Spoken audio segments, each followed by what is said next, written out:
Hey guys, and welcome back to Speak Freely, here where we celebrate the freedom of speech. And today we're going to be reacting to a video that Joe Rogan did. He interviewed this man named Daryl Davis, I believe is his name, which is a musician that happened to become a KKK converter. He's converted like dozens upon dozens, if not hundreds of KKK members by simply having a conversation with them. And I just think this guy's story is so interesting because it really just proves that all people really need is to feel heard, respected, and then you can find some common ground. But I'll give more of my commentary about this interview, but we're getting right into it. But before you do, if you like this type of videos, please like, comment, subscribe, hit the bell to get the notifications when I do upload. All of that really does help with the algorithm, guys. And if you'd like to support this channel even further, you can donate. My PayPal and Cash App link is in the description box below and also in the comment section. Of course, it helps, but you don't have to. You can just like, comment, and subscribe. Other than that, sit back, relax, and enjoy the video. All right, here you go. Now, Daryl, I want to talk to you about your personal experience on Minds with this, with what you do, what you're known for. Have you had interactions with people on Minds that have been favorable? That you've kind of pushed people into I've had a few, and I've had my share of detractors. Some people think what I'm doing is totally wrong and don't get me or whatever. But yeah, I've had interactions with some people. When you say like people have said it's totally wrong, like what kind of criticisms do they have for that? It depends upon where they're coming from. Some people think it's not my job to teach white people how to treat us. Us meaning black people. Mm-hmm. Others think it's ridiculous to sit down with a white supremacist. Why would you waste your time? Those people can't change. They hate do you point to your success ratio? Because it's pretty amazing. Oh yeah, I point to that. But a lot of people, they don't see that because they would not tolerate the time to sit down and have somebody tell them some nonsense that Jews are the childs of the devil or some crazy things like that. I will sit and listen to that, and I will put up with it. Because in order for me to speak my mind, I have to listen to somebody else's. Yes. Right? So they're not willing to put in that time. I am. How many email dialogues? Oh God, I get emails all the time. I get emails from people I don't even know. I even get emails from people who've seen me on podcasts or on TV shows. These are white supremacists, Klansmen, whatever. And say, you made some sense in it. Would you like my robe? I've even gotten robes in the mail from people I don't even know. Yes. Yeah. I think there's a lot of sad people that just need a group of people to belong to. And they'll decide that what these people are saying makes sense because at least they'll be a part of it now. Let me explain something to you. One's perception, as you already know, one's perception is one's reality. Okay? You cannot change anybody's reality. If you try to change their reality, you're going to get pushback because they only know what they know. Whether it's real or not, it's their reality. So what you want to do is you want to offer them a better alternative perception. And if they resonate with your perception, then they will change their own reality because their perception becomes their reality. Just a quick example. Let's say you got a 7 or 8-year-old brother, right? And he goes to a magic show with his buddies. And he comes back and tells you, Joe, this magician, he asked for a female volunteer and 50 women raised their hand. He picked up this one, come up on stage. He told her to climb into this long box and stick her feet out that hole and put her head out this hole. And then he closed the lid, told her to wiggle her feet, and she kicked her legs. And he took a chainsaw and went and cut that box in half. He cut that woman in half. And you're like, it didn't really happen like that. Yes, it did. I was there. You weren't even there. I saw it with my own eyes. You are challenging his reality. He knows what he saw. And that magician cut that woman in half. And then to make it even more obvious to you, he tells you that the magician, after he cut the box in half, took the half with the legs sticking out and moved it over here to stage right, and the half with the head over here to stage left. And then he went over there and talked to the head of the woman, and she talked back to him. And then he brought the two halves back together, opened the box, and out popped the woman, full form, no blood. He cut her in half and he put it back together. And you're saying, it was just an illusion. No, it wasn't. I saw it with my own eyes. I was there. You weren't even there. So you're attacking his reality. He's going to resist. He's going to fight you. All right? So what you do is you offer him a better perception. You say, hey, listen, I hear what you're saying, but could it be possible that just maybe out of those 50 women that raised their hands and he picked one, maybe she works for him? Maybe he planted her in the audience. She knows the trick. She travels to every show around the country with him. And when she gets in the box, there's a pair of mannequin legs laying on the floor of the box that are wearing the same stockings and same shoes that she has on. She picks them up, shoves them out the hole. When he says, move your feet, she just shakes those things. And then she brings her own legs up under her chest. So her whole body is on that half of the box. So the saw doesn't even touch her. And obviously, when he separates the two halves, the feet are over there. Now she can't move them. So he has to distract your attention by going over here. So you're not looking at those feet. And he's talking to the head, and she's talking back. Of course, when he brings them back together, she pulls the dummy legs, leaves them on the floor of the box. She climbs out. And then your brother says, I guess that would be the only way that would work. You've offered him a better perception, and that perception then becomes his reality. So don't attack somebody's reality, regardless of what it is, even if you know it to be false. Give them a better perception and allow them to resonate with it, because it's always better when somebody comes to the conclusion, I've been wrong, maybe this is something I need to think about. Yeah, this will work. Stopping it there, I think his musician trick analysis was a perfect analysis when it comes to perception being reality. And I think that's so crazy when it comes to human nature. Like, you can literally be looking at the same exact thing and two people can walk away having completely different perceptions of what happened, and that being their reality, right? And this is why it's so difficult for people to come together. First of all, a lot of people just don't have the patience or the tolerance to sit there and spend hours and hours with someone trying to change their perception, or not change their perception, or give them a better option and explain things in details, because a lot of people don't even know the details themselves. But it is really hard for people to come together and have these conversations, because a lot of people just don't have the time, the patience, or the tolerance. There's too much emotions, there's too much animosity, and people can't come together and have these conversations. But it's so true. Me and my friend pretty much kind of like had a bit of a falling out, because like she will say, oh, Donald Trump said both sides, there were good people on both sides when it comes to the Charlottesville thing. And I'm like, no, that's not what he said. And she'd be like, I know what I heard and I know what I saw, because she watched the edited version of that clip.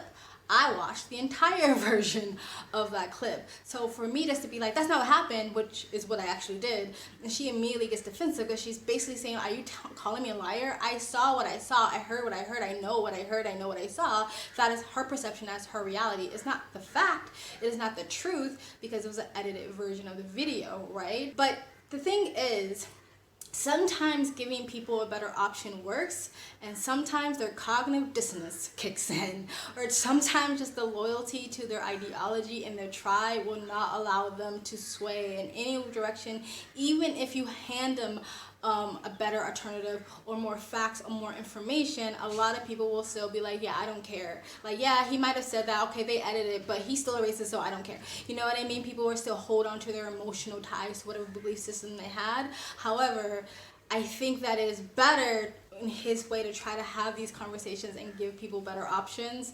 And this is not the first time Mr. Davis has interviewed with Joe Rogan. I don't know if he goes into this interview or not, but Joe Rogan kind of hit on it. But he did say, like, things like skinheads or the KKK, a lot of them are just like gangs or gang affiliations that are in like the hood or the ghetto or like bad neighborhoods or low-income neighborhoods, which they groom little kids. They go after little kids, little boys, usually sometimes girls, and they groom them and they love bomb them and they, bring them into the community. And a lot of times these young kids or teenagers, they will join these gangs because they feel like they have no family, they have no tribe, no community, have nowhere to go. So this is better than anything, and I will just accept whatever the narrative that you guys have so I can be a part of that community and that tribe. A lot of times skinheads or the KKK community, they would do the same exact thing. They go after young men usually who are from broken homes, who don't have fathers, who feel a little bit lost, who feel like outside of society, and they will basically groom them, bring them into the community, love by them, say like, you are the best, we are your family, we're your community, because they have nowhere else to go. They stick to this community and just sort of like believe whatever narrative they're given, because so they can stay within that tribe, so they can stay within that community, because they have nothing else. So a lot of times you just give them some respect, some attention, some love, you know what I mean, and another alternative, and they will leave that toxic community.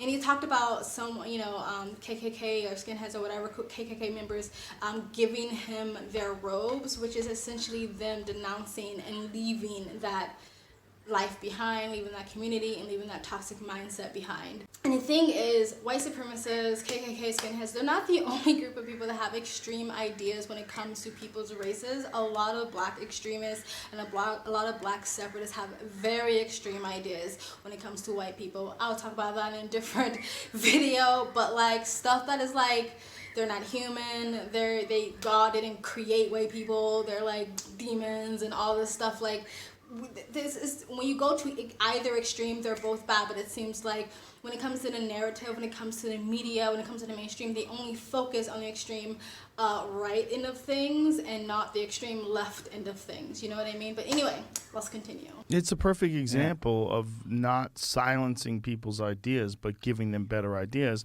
And this is what the answer to censorship has been. Exactly. I'm interviewing a Klan leader, white supremacist, right? And I asked, how can you hate me? You don't even know me.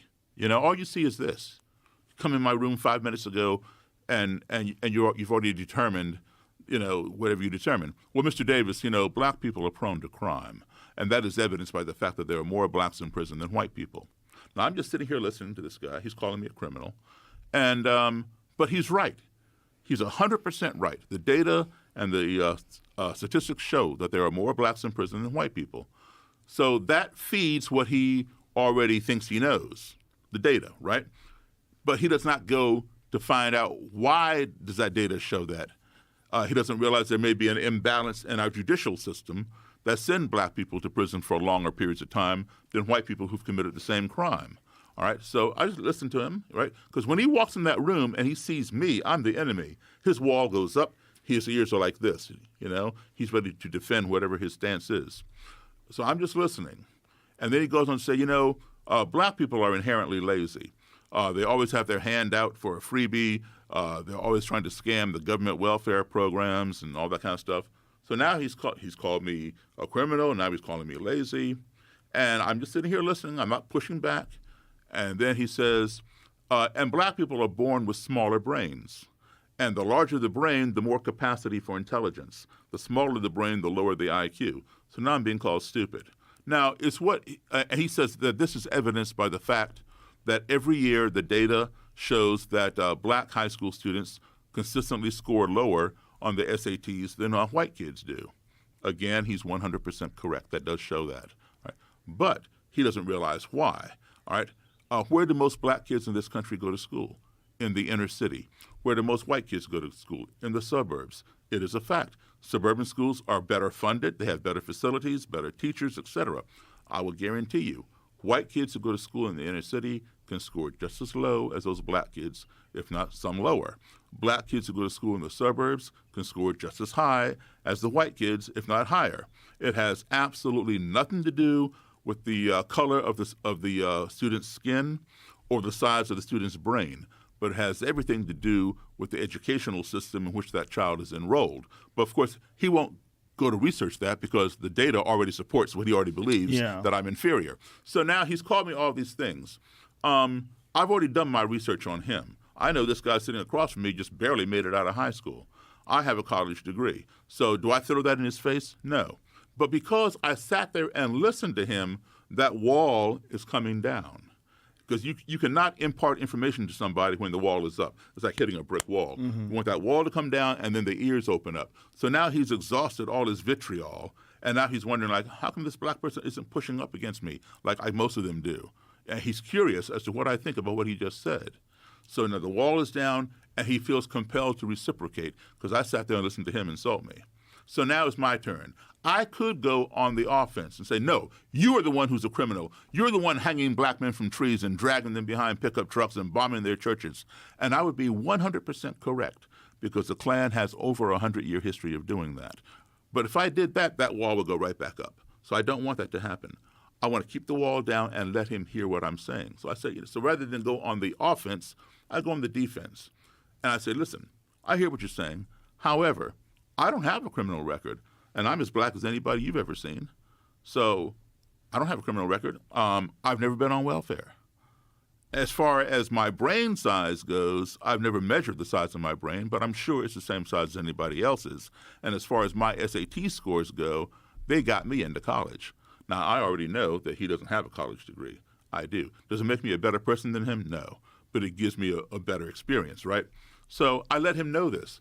He goes home and he thinks, just like we all do at the end of the day, we reflect on what we did during the day. He thinks, man, I just had a 3-hour conversation with a black guy, when we didn't come to blows. And what that Daryl guy said, it makes sense. Oh, but he's black. But what he said was true. Oh, but he's black.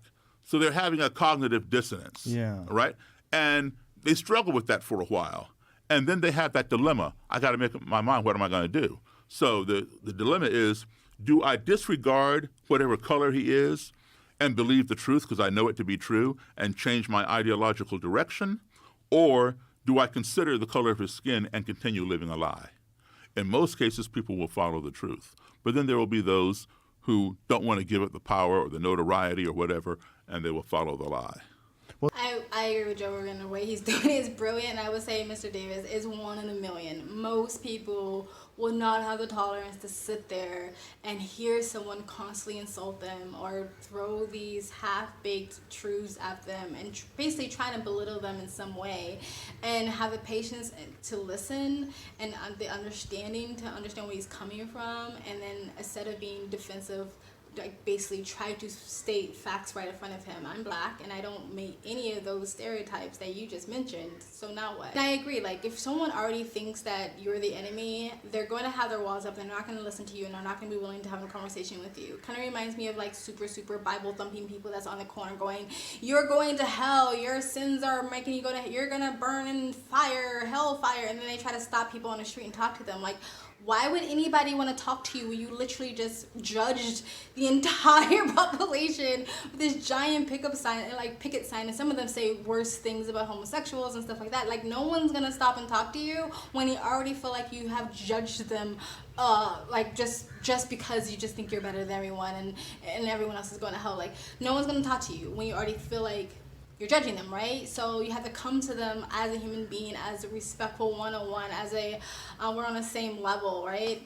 Not that you're better or you're smarter or you have more information. Even if you do, even if you are more informed than that person, if you come off like that, they're going to already be defensive and not listen to anything you have to say anyway, which is a really hard task for a lot of people to do, including myself. And a lot of the stuff he was saying, like the KKK guy said, was facts, but they were half facts. And a lot of white nationalists do this too. I did a video on this channel, I don't know how, like a year ago, and I don't know how far back it was, but I did a video because this is when racial IQ was kind of really big in the YouTube sphere, and a lot of people didn't want to touch it because it was too sensitive, and so a lot of white nationalists was using that to prove their point. But a lot of the stuff they were saying was half truths. For me, I like to listen to these type of videos because it makes me go, okay, let me go look at this so I'm more informed. So like him, if I'm ever in a conversation with someone that is saying these things that are factual, but I know they're half facts, they're the full facts, so I can have a better understanding and have a better, even though he's not saying debate, but have a better debate or conversation with this person because I know where they're coming from, but I know the other half of it, right? Anyway, let's continue. The way you're doing it is brilliant because you're doing it so patiently, and contrary to the way most people handle arguments. Most people handle arguments by trying to shut down the other person's argument and shit all over them instead of trying to, what you're saying, offer an alternative perspective, which is really probably the only way to get people to think about things in a different light. And Joe, that comes from the fact that I've done a lot of travel, okay? I've been exposed to people from all over the world, and we all got along. We all got along. Every white person in the world is not like every white person in this country. Right. Every black person in the world is not like every black person in this country. My favorite quote of all time is by Mark Twain, or otherwise known as Samuel Clemens. It's called the Travel Quote. And Mark Twain said, quote unquote, "Travel is fatal to prejudice, bigotry, and narrow-mindedness, and many of our people need it sorely on these accounts. Broad, wholesome, charitable views of men and things cannot be acquired by vegetating in one little corner of the earth all one's lifetime." That guy was so good. Wasn't he? He had so many great quotes. Exactly. Isolation. And so Sam Harris actually did a study that we talk about in the paper about, he did a neuroimaging study of people being exposed to political beliefs different from their own. stopping it there. I love what he just said. I travel abroad. I live abroad. I've been doing this for 7 years, a little over 7 years now, and I will tell you this is completely and utterly true. When you go outside of your bubble and outside of your country, you realize like America's such a fraction, a tiny bitty fraction of the world. If I was one of these black people that was like, all white people are racist, we're like, we can never get along, they're always going to be thinking something about me, you know, they're always going to be doing a microaggression or something like that, I could never travel. I would never enjoy my travels. You know what I mean? And a lot of black people will contact me and go like, how is it there? Is it racist there? I heard they're racist there. Are they racist there? And I would have to be like, if you come to a country with already that perspective or assumption that this country is a racist country, everywhere you look, you will just see racism because you already have that in your mind. And again, like he said, perception is reality. I'll give a quick example. I've been to Malaysia 7 times. I go to the same guest house each time I go to Malaysia, right? It's ran by 2 little old Chinese couple, right?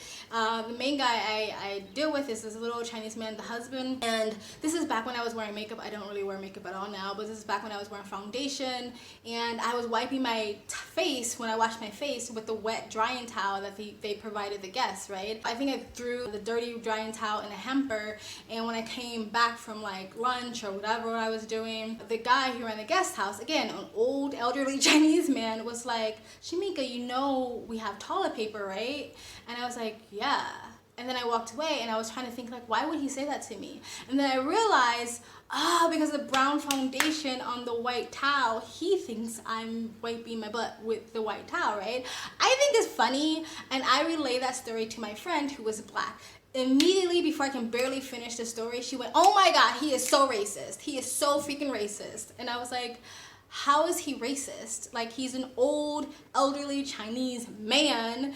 He's Chinese. He's probably having very little contact with black girls. He's a man, so he's not a female. He doesn't know nothing about makeup, and he's old and Chinese. Like, why would you think that his first go-to is being racist? Like, of course, he was just a misconception. He thought, he didn't look at the brownness and immediately go, oh, she's just wiping her foundation on it. Because he doesn't know. He's ignorant about those things. He's ignorant about black culture. He's ignorant about makeup.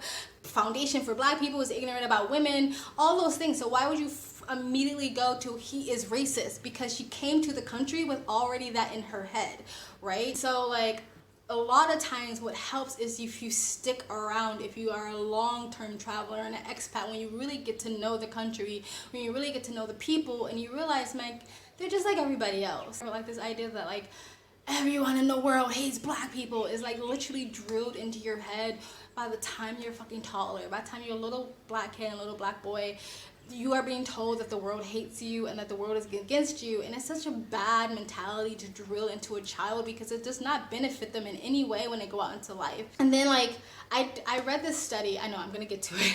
I read this study a while ago. It was right around the time Obama was president, and it was actually talking about how like racism was disappearing.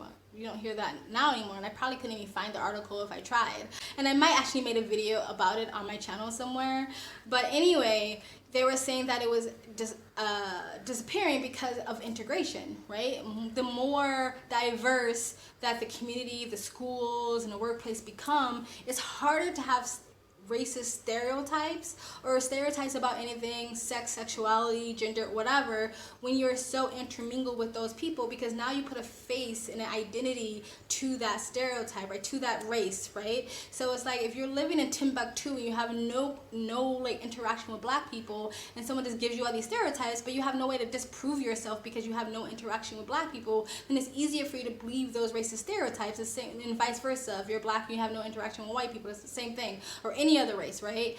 But if you have friends, if you have coworkers, you have neighbors, you have classmates, that's those races, and you're intermingling, then it's easier for you to go like, oh wait, you don't fit that stereotype, so that's probably not true for everyone. Just like this Mr. Davis says, hey, you just said all these racist stereotypes as half true, half facts about me, and I don't fit any of them, right? You don't necessarily have to travel outside of the country to break down stereotypes about different races and different communities, but you have to get out of your bubble, basically.